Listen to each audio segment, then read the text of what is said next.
Alright, alright, alright.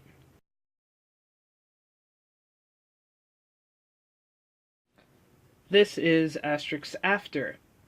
He is the post-apocalyptic version of my self-mock, who I happen to have right here. Excuse me. So that's the normal one, and then there's the post-apocalyptic version. Let's do a review here. So unlike my other review with just my self-mock, I actually have a decent amount of things to talk about this guy. So that's pretty great. One thing we can start out with is his sword. Why not? So, my normal self-mock, has this sword, which I've said how not great, but the person that told me how to build it made a better version and whatever. So then here's the after one, which looks significantly better, in my opinion. But you can see the similarities, and this guy can also hold it like, here, I just flip this around, and then he goes like this. So it's like this arm blade thing, like, choo. I'm not sure if there are actually weapons like that. Maybe, but I don't know. I've seen it before on MOCs, and I was like, let's take that idea. He's also got this thing, which I literally added a couple of seconds before I recorded this. I did just slap it on. But it's from the Paraka, the brown one, I think. Maybe? I didn't get a lot of Paraka, so I'm not sure which one had which. I had 3 Paraka, I think. No, I technically had 4, but 2 of them were the same. So this is going to be used sort of like the same way that the Paraka used theirs. It's got this really short hook, which kind of looks like hold on. Kind of looks like the saw thing on his tip thing. Oh, and if you guys want to know what that is, I don't know. It just looks, I thought it looked cool. So yeah, he's got the hook thing, and then he can spin it around, and do that, which I'm realizing he can't really hold it that way. Maybe if he holds it like this, and then it can be a gun. Which would make sense in this setting. Once I get to the story, I'll explain it. But the story's gonna have to wait because I have legs to talk about. Actually, let me just go and take these off. Why not? Oh yeah, it's attached to that. Alright. So, this is... Let me get my other guy's leg. Yeah. Hey, they're pretty similar. Alright. So, of course they're going to be similar because they're technically the same guy. So, where do I start? Alright, I'll start on the thighs. I'll just take that off. If you watch my other mock review with my original self-mock, you'll hear me talking about how I've always used this on my self-mock's legs, and I wanted to keep it there. So I decided to use it as a thigh because I like making thighs. For the lower leg, I kind of stole this from someone, but I see a lot of people using it, especially on Flickr and older MOCs. So this is kind of similar to what I had here, and if you still haven't seen my self-mock review, this is Elabra's design with the double joint and the CCBS and what's in, some stuff in there, and then that, and yeah, that's cool. So, I did something similar, but it's supposed to look a little bit more industrial. But it still has the double joint, and I think it's a little bit more flexible, probably because it doesn't have this thing on the back, but it also doesn't look as great because it doesn't have this thing on the back. So his torso design, which is... Oh, I forgot to put his legs back on. Alright, just give me a second to do that. Let me adjust the camera. There, yeah. Just ignore the pile of crap that's over there. So, they have similar torso designs. They both have these tan connecty things, like, angle for, like... It's kind of more of, like... I don't know what those are called.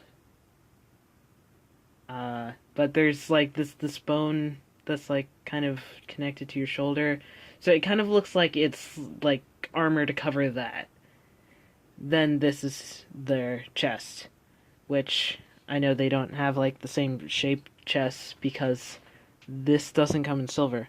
And if it does, I would love that in silver. I would viciously love that in silver. So, funny thing about this torso, I designed this one before I designed this one. Even though this is supposed to be, like, before this guy. I think I posted this guy first, and then... Or was it... Oh. Alright, now I remember. So, I was working on this. I didn't finish it, because I was, like... Limbs are... bad. So, I made a torso like this, which actually has a completely different build, except for the chest thing. Everything else, which is including, like, the shoulder blades and all that and all there, those are designed completely differently.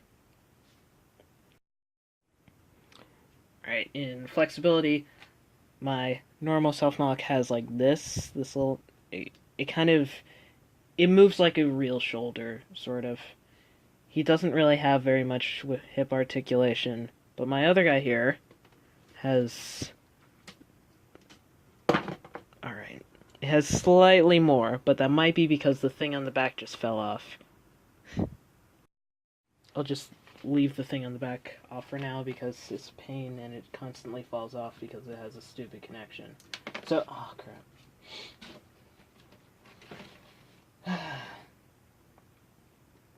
So, a great thing about this build is that I have a whole bunch of these minifigure hands connected everywhere, and I'm not sure if that's fully connected.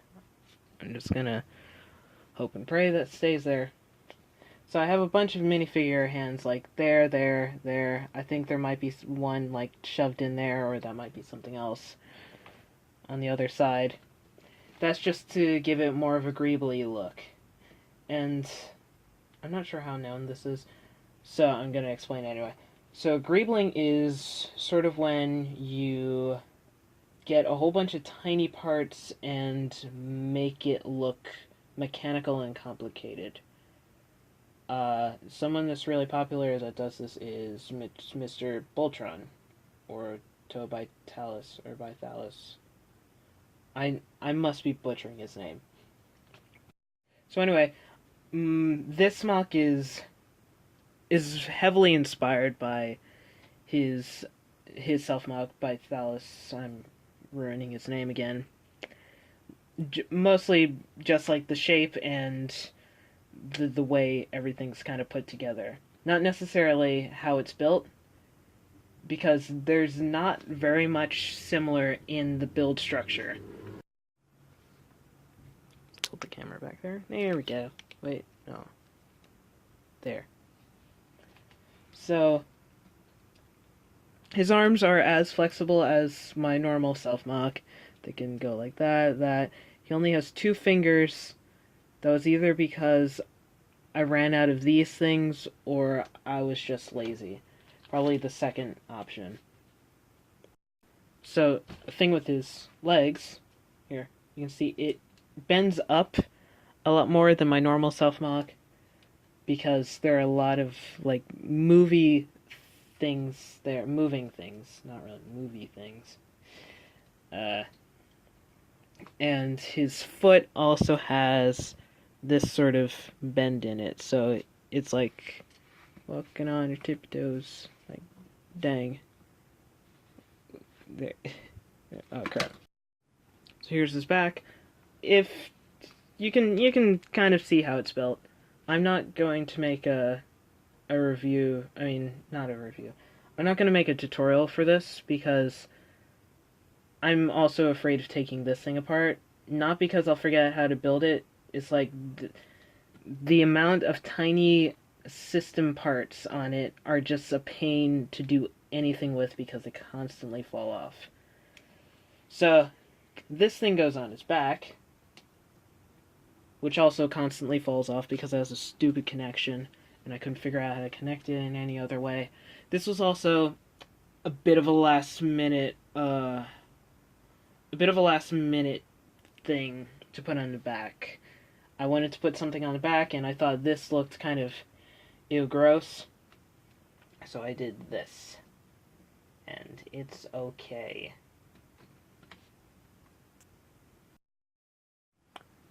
Pretty sure people are going to ask about this, but maybe I can zoom in? Oh, there we go. Yeah. I'm too lazy to move the camera closer. There we go. So, his mask, also under his face, he doesn't have anything special. That's because I can't make custom heads in any sort of fashion. It's just, I'm not good at it. I guess I can zoom out again, or whatever. Yeah. So, this was painted by Moldalt. Zoom in. There we go. This was painted by Moldalt. Also, fantastic job he did. And I would definitely order something from him again. I just need to have money. It's not that expensive to get a mask done by him, especially if you're just having him paint it. Like some masks on eBay, you can friggin' pay the same amount. So I would definitely recommend getting a mask painted by him because look.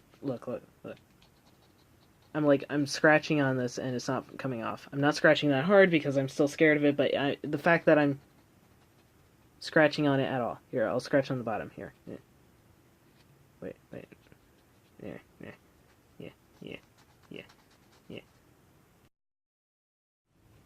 So you may also notice he doesn't have face tubes. His tubes are on the back here, but he doesn't have tubes on his face. That was because the idea that I came up with, and I'll put it on the screen if I can figure out how to do that. The idea that I came up with was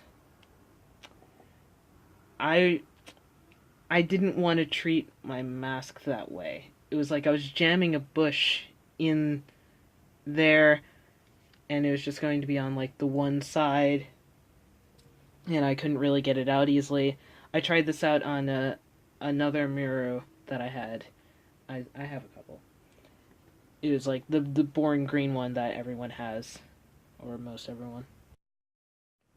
So I just didn't want to damage this mask because it's painted, and I don't know if I can send it back to him saying bro, your mask is defective because the paint came off when I was trying to shove a bush where it's not supposed to go. That wouldn't end well. Hey, it's story time. Skip this if you don't care, because I'm sure a lot of people don't. So basically, his story it's supposed to be a bunch of years in the future, 1,000 or few. So it's a really long time in the future. Most of his other friends have died, except Kura, who is he's a friend of mine. I'm currently making a MOC of his MOC, and I'm trying to incorporate it into his story and the story before this happened.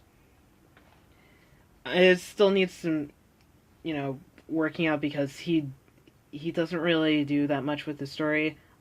He might, but he doesn't really tell anyone. So so Akura and Astorix here they're the only Toa that are left alive out of the Toa team.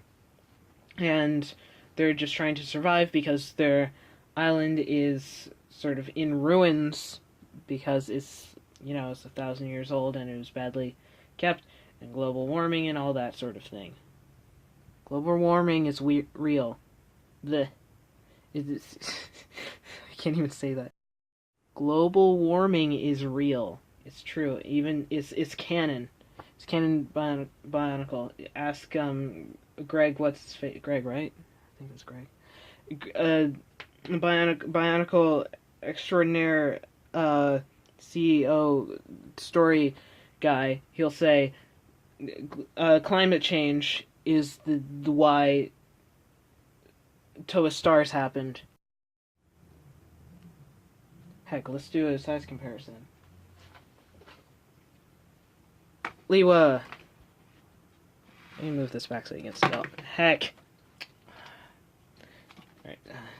Alright. And Ika guy. So he's not a lot taller. My normal self, not self.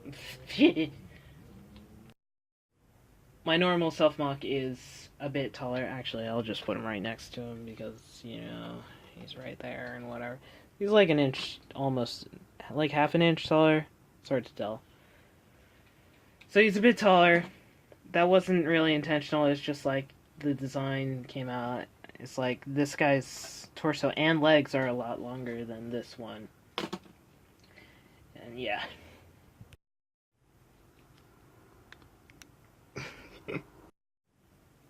So if you guys have any questions, leave them in the comment. If